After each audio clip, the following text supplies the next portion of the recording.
Hello friends, myself Mohit Rao. Welcome to my YouTube channel AIIMS nursing notes.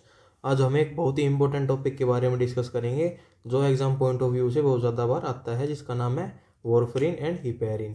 ठीक है, आज हम उसकी कंप्लीट पैथोफि मतलब उसका मैकेनिज्म ऑफ एक्शन, उसका थेरेप्यूटिक लेवल, उसके लिए कौन कौन से टेस्ट करते हैं, कैसे वो काम करता है, नॉर्मल रेंज क्या होती है, और जो उसके लिए टेस्ट करते हैं उनकी नॉर्मल रेंज क्या होती है, वो सभी पढ़ेंगे। तो चलिए स्टार्ट करते हैं हमारा topic heparin and warfarin. Heparin and warfarin. सबसे पहले हम क्लोटिंग फैक्टर्स के बारे में जानेंगे। भाई, क्लोटिंग फैक्टर्स क्या होते हैं जो हमारे ब्लड क्लोट होने में मदद करते हैं। ब्लड क्लोटिंग फैक्टर्स क्या होते हैं, ये कितने होते हैं? ये 13 नंबर में होते हैं। टोटल 13 क्लोटिंग फैक्टर होते हैं हमारे, जिसको जैसे अब इनको पढ़ लेते हैं। एक दो, पहला हमारा फिब्रिनोजन, फिब्रिनोजन। दूसरा है हमारा प्रोथ्रोम्बिन, दैट इज प्रोथ्रोम्बिन। तीसरा है हमारा थ्रोम्बोप्लास्टिन, थ्रोम्बोप्लास्टिन। चौथा है हमारा कैल्शियम। पांचवा है हमारा लेबाइल। ठीक है, छठे का कोई पर्टिकुलर नाम होता नहीं है। सेवंथ क्लोटिंग फैक्टर है हमारा स्टेबल, इसको स्टेबल फैक्टर बोलते हैं। आठवां फैक्टर है हमारा क्लोटिंग फैक्टर, उसको क्या बोलते हैं? एंटी हीमोफिलिक ए, जो हीमोफीलिया के केस में भी, मतलब जिसकी डिफिशियंसी हीमोफीलिया एक डिजीज कंडीशन है, जो कि क्लोटिंग फैक्टर की डिफिशियंसी की वजह से डिजीज कंडीशन हो जाती है, उसमें ब्लड क्लोट मतलब ब्लड कोगुलेशन नहीं हो पाता। ठीक है, और नाइन्थ हमारा क्लोटिंग फैक्टर है क्रिसमस बी। क्या नाम है उसका? Christmas B.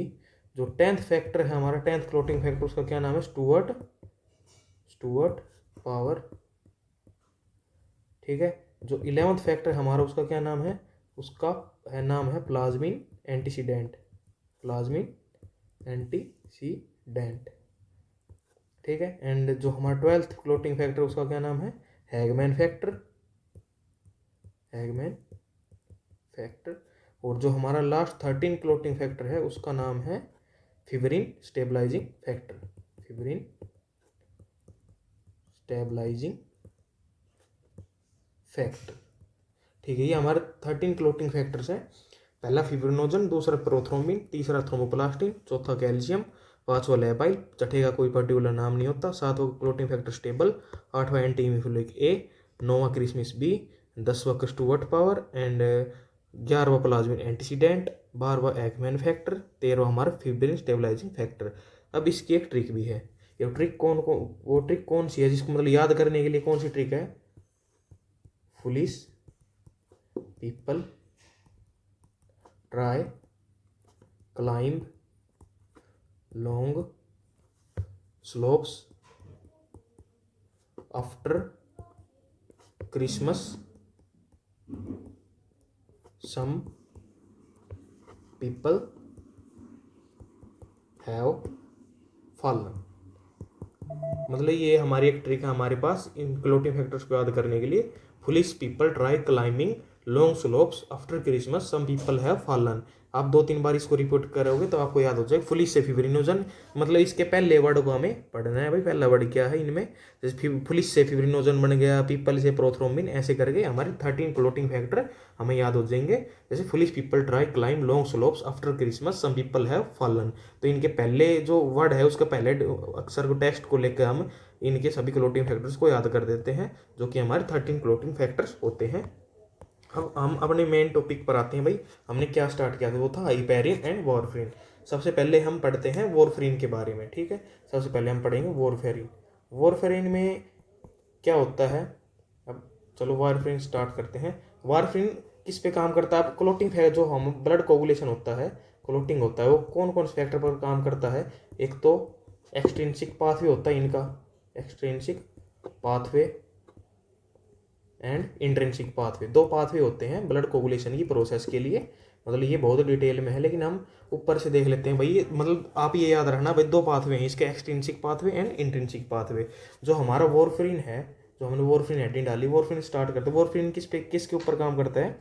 वॉरफेरिन हमेशा जो हमारा एक्सट्रिंसिक पाथवे होता है ब्लड क्लोटिंग का, उसके ऊपर काम करता है। ठीक है, ये कैसे काम करता है? ये ब्लॉक विटामिन के, विटामिन के की एक्टिविटी को ये ब्लॉक कर देता है। और जो हमारे क्लोटिंग फैक्टर्स होते हैं, और विटामिन के क्या करता है भाई, विटामिन के किन की मेक 4 क्लोटिंग फैक्टर्स, विटामिन के में क्लोटिंग 4 क्लोटिंग फैक्टर्स कौन कौन कौन से बनाता है, 2, 7, 9 और 10। ये हमारे पास 4 क्लोटिंग फैक्टर है जो पोटेशियम सिंथेसिस करता है। इन 4 क्लोटिंग फैक्टर्स को, क्लोटिंग फैक्टर नंबर 2, 7, 9, 10, इनको पोटेशियम सिंथेसाइज करता है। और ये जो वॉरफरिन होता है एक्सट्रिंसिक पाथवे पर काम करता है और विटामिन के की एक्टिविटी को मतलब ब्लॉक कर देता है। अगर विटामिन के की एक्टिविटी ही ब्लॉक हो गई तो ये जो हमारे 4 क्लोटिंग फैक्टर हैं 2, 7, 9, 10 ये काम नहीं करेंगे। ठीक है, अब इसके लिए वारफरिन के लिए टेस्ट कौन सा यूज करते हैं हम, टेस्ट वारफरिन के लिए हम जो टेस्ट यूज करते हैं उसका नाम है PTINR, PT and INR। PT होता है prothrombin time, prothrombin time, and INR होता है इंडियन नॉर्मलाइजेशन रेशियो। ठीक है, इनकी फुल फॉर्म होती है। अब इसकी पीटी की जो हमारा प्रोथ्रोम्बिन टाइम है, पीटी की नॉर्मल वैल्यू क्या होती है, prothrombin time normal value, prothrombin की नॉर्मल वैल्यू होती है हमारे पास दैट इज 11 to 12.5 सेकेंड्स। ये नॉर्मल वैल्यू होती है हमारे पास। लेकिन जब हम वॉरफरिन देते हैं तो ये कितनी इंक्रीज हो जाती है, में इंक्रीज 1.5 to 2 टाइम्स, मतलब 11.12.5 तक तो हमारी प्रोथ्रोम्बिन टाइप की नॉर्मल वैल्यू होती है। लेकिन जब हम वारफरिन देते हैं किसी पेशेंट को तो उसमें ये वैल्यू 1.5 to 2 टाइम्स बढ़ जाती है। लेकिन हम ये याद रखेंगे, नोट स्पेसिफिक नोट करके हम लिख सकते हैं भाई ये क्या चीज़ हो सकती है। नोट में हम ये लिखेंगे कि ये इसकी वैल्यू है वो note exceed more than 30 seconds. ये 30 सेकेंड से ऊपर नहीं बढ़नी चाहिए। अब जैसे 11 था, 11 से 12.5 तक इसकी नॉर्मल वैल्यू थी प्रोथ्रोम्बिन टाइम की, लेकिन अगर वारफिन दी तो वो 1.5 to 2.5 बढ़ गई। अब कैसे बढ़ गई, अब 11 थी, 11 का अगर 2 टाइम भी हम करते हैं तो वो कितना होगा, 22 हो गया उसका। एंड 12.5 का अगर 2 टाइम्स करते हैं कितना हो गया, वो हो गया 25। ये 25 हो गया, लेकिन ये 30 से कम ही है। हम ये याद रखेंगे कि ये वैल्यू है जो हमारी क्लोटिंग की वैल्यू है प्रोथ्रोम्बिन टाइम की, वो 30 सेकेंड से ऊपर न जा पाई, ये हमें याद रखना है। ठीक है, अब इसका एंटीडोट की बात आती है भाई, इसका एंटीडोट क्या होता है, इसका वारफरिन का, वारफरिन का एंटीडोट होता है हमारे पास विटामिन के, विटामिन के इसका एंटीडोट होता है। अब एक स्पेसिफिक नोट आता है भाई, नोट में क्या है, हम अगर किसी पेशेंट को वारफरिन दे रहे हैं तो उसमें क्या करेंगे, अवॉइड ग्रीन लीफी वेजिटेबल्स, हम अवॉइड ग्रीन लीफी वेजिटेबल्स, क्योंकि ग्रीन लीफी वेजिटेबल्स में पोटेशियम होता है। और अगर पोटेशियम हम देंगे पेशेंट को जो कि वारफरिन थेरेपी भी है, तो वारफरिन पोटेशियम क्या कर रहा है, पोटेशियम वारफरिन का एंटीडोट है, जिसकी वजह से जो हमारी वारफरिन है उसकी थेरेप्यूटिक वैल्यू कम हो जाएगी, वो ढंग से असर नहीं कर पाएगी और पेशेंट में ब्लड का कोगुलेशन होने लग जाएगा। और इसको हम सेम टाइम पर देते हैं, दिन में सेम टाइम पर देते हैं वारफरिन को, दैट इज 5 PM इसको मेनली कहते हैं भाई, 5 PM को इसको देते हैं। तो ये था हमारा वारफरिन के बारे में। सबसे पहले हमने क्या पढ़ा, सबसे पहले हमने क्लोटिंग फैक्टर्स पढ़े हैं हमारे, जो 13 क्लोटिंग फैक्टर्स हैं। एंड उसके बाद वारफरिन जो एक्सट्रिंसिक पाथवे पर काम कर रहा था, ये विटामिन के की एक्टिविटी को ब्लॉक करता है। विटामिन के है वो 4 क्लोटिंग फैक्टर का निर्माण करता है, दैट इज 2, 7, 9, 10। और इसके लिए हम PTINR टेस्ट करते हैं। प्रोथ्रोम्बिन टाइम होता है हमारा जो कि Indian normalisation rate ratio, and PT की नॉर्मल वैल्यू होती है 11 से 12.5 सेकेंड, और ये इंक्रीज हो जाती है वारफरिन देते हैं तब 1.5 से 2 गुना। एंड 30 सेकेंड से ऊपर हमें ये जाने नहीं देनी। एंड जो एंटीडोट होता है इसका विटामिन के होता है। And avoid green leafy vegetables, green leafy vegetables को हम इसको अवॉइड करते हैं और इसको दिन में सेम टाइम पर इसको देते हैं। अब जो हमारा INR टेस्ट था, जिसके जो हमने PTINR कर रहे थे इन केस ऑफ वारफरिन, वो क्या होता है, उसकी नॉर्मल वैल्यू होती है लेस देन 1.2। ठीक है, लेकिन ये जब वारफरिन देते हैं में इंक्रीज 2 to 3 टाइम्स, ये 2 से 3 टाइम बढ़ जाती है जब हम वारफरिन थेरेपी पे हम पेशेंट को चलाते हैं। तो ये तो हो गया हमारा वारफरिन कंप्लीट। अब बात आती है हिपैरिन की। अब हिपैरिन स्टार्ट करते हैं। हिपैरिन कैसे काम करता है, जैसे जो वारफरिन था वो एक्सट्रिंसिक पाथवे पर काम कर रहा था, हिपैरिन है वो हमारा इंट्रिंसिक पाथवे पर काम करेगा, इंट्रिंसिक पाथवे। ये भी एक ब्लड कोगुलेशन का पाथवे है, इंट्रिंसिक पाथवे।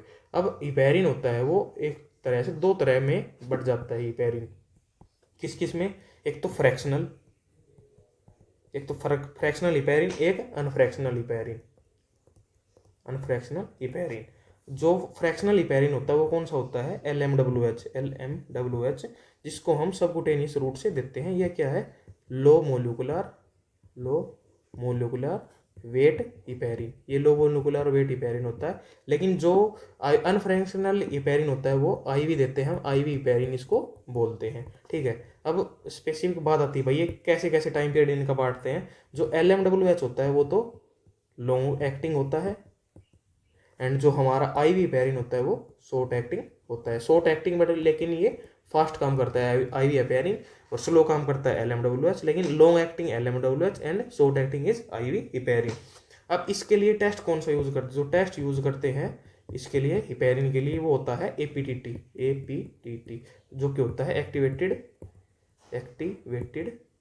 पार्शियल थ्रोम्बोप्लास्टिन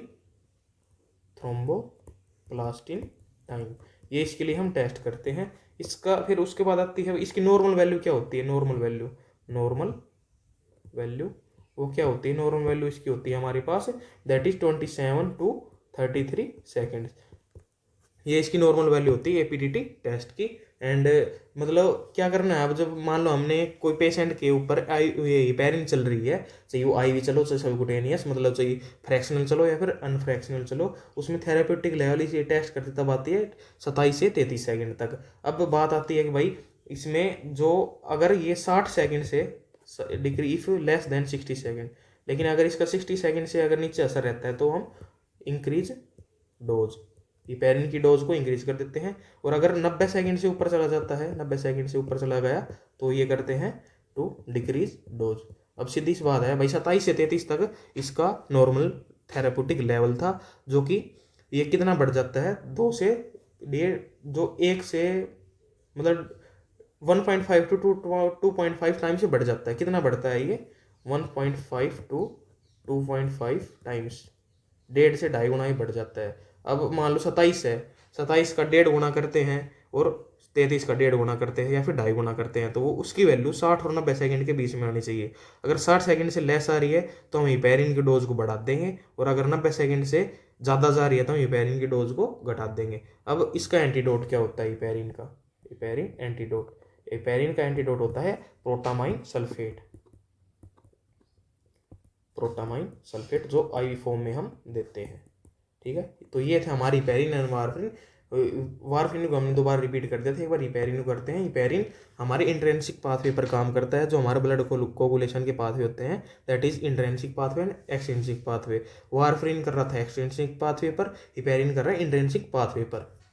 अब 2 तरह की हिपैरिन होते हैं, that is fractional heparin and unfractional heparin.